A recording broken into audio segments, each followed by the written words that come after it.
Hello everyone. This is the third tutorial in Operations Research Analytics series. In this tutorial, we look into different variants of product mix problem. A product mix problem involves identifying amount of end products produced from raw materials in order to maximize profit or minimize cost or idle time. These are categorized here under 4 variants, but in actual scenario can also have more restrictions.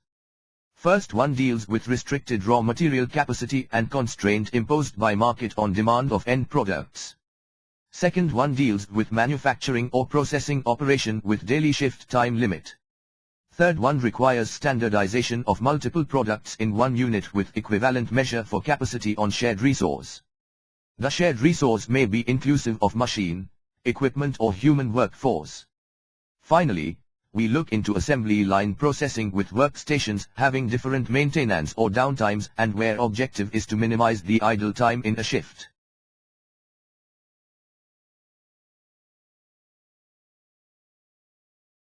Capacity is an important attribute in product mix problem.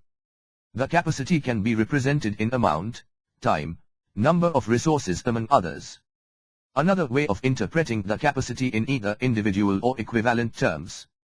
The raw material capacity depends on capacity of the suppliers.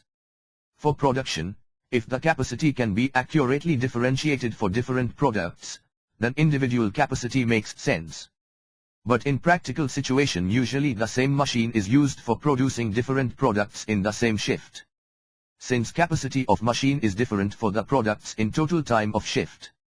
Thus here the concept of equivalent units makes sense, so as to split the product amount on the resource.